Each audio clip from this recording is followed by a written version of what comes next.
শিলভদ্র দত্তর বাড়ির সামনে, দমদম লোকসভা কেন্দ্রে বিজেপি প্রার্থী শিলভদ্রবাবুর সঙ্গে আজকে আমরা নেতার সাথে ভোটের পথে। শিলভদ্রবাবু নমস্কার, সুপ্রভাত। আজ যেটা বলছিলাম আপনাদেরকে, শিলভদ্রবাবুর সঙ্গে আমরা ভোটের পথে বেরিয়ে পড়বো। তো আজকে কোথায়, কোন দিকে বেরোনোর প্ল্যান শিলভদ্র? আজকে এখন বেরোবো দমদম। দমদম আজকে কি সারাদিন দমদম এরিয়াতে? না, দমদম সারাদিন দমদম নয়, দমদমটা করার পরে আরও অনেকগুলো প্রচার আছে। আমার সারাদিনের প্রচারের ভাগ ভাগ করা আছে। যেমন দুপুরবেলা আমার মধ্যাহ্ন ভোজন আছে খড়দায়, মানে এক একটা বিধানসভাতে ঘুরে ঘুরে আমাদের প্রোগ্রাম আছে। আমার একটা প্রোগ্রাম আছে যেটা হচ্ছে ইয়েতে কী বলে কামারহাটি বিধানসভায়, মানে প্রতিদিনই মোটামুটিভাবে 2-3টে বিধানসভাকে ঘুরে প্রোগ্রাম। মধ্যাহ্নভোজ বাইরে, মানে বাড়িতে ফিরছেন না খেতে? না, বাড়িতে বেশিরভাগ দিনই ফেরা হয় না, কারণ বাইরে সহকর্মীদের বাড়িতে সহভোজের একটা ব্যাপার থাকে আমাদের, যেটা ওই জন্য করতে করতে কোনো দিন ফিরি, কোনো ফিরতে ফেরা হয় না। বেশিরভাগ দিনই সহভোজ করি, একসাথে খাই সবাই। শিলভদ্র দত্ত কি এখন থেকেই বাড়ি থেকে মোটামুটি অর্ধেক বাইরে যাওয়ার প্রস্তুতি নিয়ে ফেলছেন? মানে বাড়িতে খাওয়া দাওয়াটা দুপুরবেলা এমনি এখনই ছেড়ে ফেললেন প্রচারের পর্বেই? না, সেটা কথা নয় কোনো, কিন্তু এটা সহকর্মীদের তো একটা আবদারও থাকে যে আমাদের বাড়িতে আসুন। আমরা তো কর্মীদের নিয়ে, সুতরাং তাদের আবদারও তো রাখতে হয়। মানুষের আবদার যেমন রাখতে হয়, সব কর্মীদের আবদারও রাখতে হয়, তাই সবটা মিলিয়েই থাকতে হয়, কারণ তারাই তো কাজ করবে, লড়াইটা তো তাদেরই।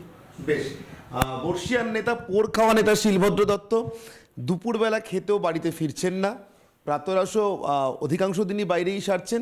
সুতরাং আজকে আমাদের ভোটের পথটা বেশ জমজমাট হবে, অর্থাৎ প্রচার তো থাকবেই, কর্মীদের বাড়িতে খাওয়া দাওয়া, তার সঙ্গে ছোট ছোট বৈঠক, সব মিলিয়ে কেমন কাটে আজকের দিনটা চলুন দেখি।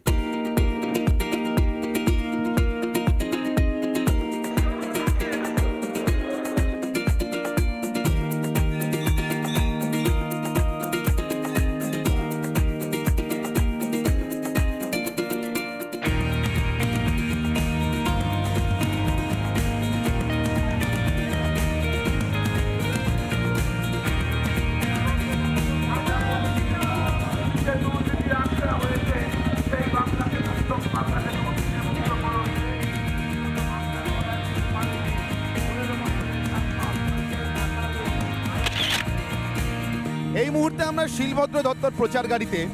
শিলভদ্রবাবু, আপনি একটু আগে যখন এই অঞ্চল দিয়ে প্রচার করতে করতে এগোচ্ছিলেন, আপনি বাঁদিকে যেসব কারখানার কথা বলছিলেন, যেটা এখন হয়তো যেতে গিয়ে আমাদের ডান দিকে পড়বে, এই অঞ্চলে, মানে আপনি যেখানে প্রার্থী দমদম কেন্দ্রে, এখানে কি বন্ধ শিল্প এবং চাকরি না হওয়াটা একটা বড় ইস্যু? ইস্যু মানে কি? এটা তো সারা পশ্চিমবাংলার ইস্যু। আপনি বলুন তো, এই যেসব কারখানাকে সরকারিকরণ করা হলো বলে মমতা ব্যানার্জি বহুত কথা বলে, যেসব এবং ডানলপ, কিন্তু যেসবের অবস্থাটা আপনি দেখুন তো, এর ভেতরকার মেশিনারি বিক্রি হয়ে যাচ্ছে, মেশিন বিক্রি হয়ে যাচ্ছে এখানে। এবং যারা এই দুর্নীতির সঙ্গে যুক্ত আছেন, এখানকার মানুষ বলে তারা সবাই সরকারি দলের সঙ্গে যুক্ত, কিন্তু পশ্চিমবঙ্গ সরকার, পুলিশ মন্ত্রী তার বিরুদ্ধে কোনো অ্যাকশান নেয় না। যেসব খোলেনি, এবং শুধু যেসব নয়, পানিহাটির মোহিনী মিল, যেটা বেলঘরিয়ার মোহিনী মিল, তার সমস্ত দেয়ালে ইট পর্যন্ত বিক্রি হয়ে গেছে। বাসন্তী কটন মিল, যেটা চিত্তরঞ্জন দাসের স্ত্রী বাসন্তী দেবীর নামে, এবং যেটা রবীন্দ্রনাথের স্মৃতি বিজড়িত বাসন্তী কটন মিল, সেটা বন্ধ হয়ে আছে, শ্রমিকরা বেকার। হয়নি। সিপিএম আমলে যে বন্ধটা শুরু হয়েছিল, জ্যোতিবাবুর আসল উত্তরসূরি হিসেবে, এবং আমার মনে হয় সিপিএম বলতো, আওয়াজ তুলতো অষ্টম বামফ্রন্ট, সপ্তম বামফ্রন্ট। আমার মনে হয় যে 2011 সাল থেকে যে সরকারটা হয়েছে, এটাই সত্যিকারের বামফ্রন্ট। কারণ যে কারখানা বন্ধ শুরু করেছিলেন জ্যোতিবাবুরা, বুদ্ধবাবুরা, ইনি সেইটাকেই বহাল রাখছেন। কারখানার জমিতে, বঙ্গোদয়ের জমিতে পিয়ারলেস দিয়ে শুরু হয়েছিল, এখন সব কারখানার জমিতেই নতুন নতুন হাউজিং হচ্ছে, এবং মমতা ব্যানার্জি দলের মানুষরা সেই হাউজিং থেকে কাটমানি পেয়ে বড় লোক হচ্ছেন, কিন্তু কারখানার শ্রমিক কারখানায় চাকরি পাচ্ছে না। এই কারখানা শিলভদ্র দত্ত খুলতে পারবেন না? শিলভদ্র দত্ত খুলতে পারবেন, সেটা কারখানার অবস্থা থেকে তখন। কিন্তু আমি বলছি, মোদিজি যে গ্যারেন্টি দিয়ে বলছি, শিল্পের জমিতে শিল্প হবেই। শিল্পের জমিতে আমরা চেষ্টা করব নতুন শিল্প এনে, সেখানে পুরনো কারখানার করা যাবে কিনা আমি জানি না, কিন্তু আমরা নতুন শিল্প এনে তার ইয়েটা আমরা কাটাবোই, আমরা চেষ্টা করবই। এবং আমরা, হ্যাঁ, নিশ্চয়ই নিশ্চয়ই, এবং প্রয়োজন হলে টাটার মতন কোম্পানিকে হাতে পায়ে ধরেও বলবো বাংলাকে বাঁচান। বাংলা থেকে চলে গেছেন, মুখ ফিরিয়েছেন, নতুন করে বাংলাকে বাঁচান, বাংলায় আসুন, বাংলার শিল্পকে বাঁচান। এটা আমরা সেইভাবে আমরা দরকার প্রয়োজন হলে ভারতবর্ষের ব্যবসায়ীদের হাতে পায়ে ধরেও আনার চেষ্টা করি। এই যে যাচ্ছেন এলাকাটা দিয়ে, একসময় বলা হতো লাল দুর্গ, তারপরে 15 বছরের তৃণমূল দুর্গ, আশপাশের বাড়ির থেকে, ছাদ থেকে, বারান্দা থেকে মানুষ দাঁড়িয়ে হাত নাড়ছেন। কিছু বুঝছেন? আপনি তো এর আগে জনপ্রতিনিধি হয়েছেন শিলভদ্রবাবু। আপনি একটা জিনিস বলুন, আপনারা নিজেরাই দেখছেন ফ্ল্যাট বাড়ির ওপর থেকে মায়েরা হাত বাড়াচ্ছেন, তারা কেউ নমস্কার করছেন, কেউ হাসি মুখে বেরিয়েছে। এটাই তো একটা ছবি হচ্ছে যে মোদিজির প্রতি মানুষের আস্থাটা কতখানি, মোদিজির প্রতি মানুষের ভালোবাসাটা কতখানি। এবং ভারতবর্ষে বাংলার বা দমদমের মানুষ যারা ক্ষমতায় আছেন এখন, মানে পশ্চিম বাংলায়, তাদের বিরুদ্ধে কতটা বীতশ্রদ্ধ হলে এই বাজারে বাংলায় অনেকে ভয়ে থাকেন, বেরোন না, সমর্থন করেন না, কিন্তু সব ভয়টাকে কাটিয়ে দিয়ে এ বাংলার মানুষ আজকে রাস্তায় নেমেছেন। দমদমের মানুষ আজকে সামনে এসে হাত নাড়ছে, খোলাখুলি বিজেপি প্রার্থীর দিকে হাত ঘোরাঘুরি বিজেপি প্রার্থীর দিকে হাত বাড়াচ্ছেন, হাত নাড়ছেন। এবং পশ্চিম দমদমের মানে সাধারণ শ্রমিক, কৃষক থেকে শুরু করে মানে ফ্ল্যাট বাড়ির মা বোনেরাও পর্যন্ত সেটাতে এগিয়ে গেছে।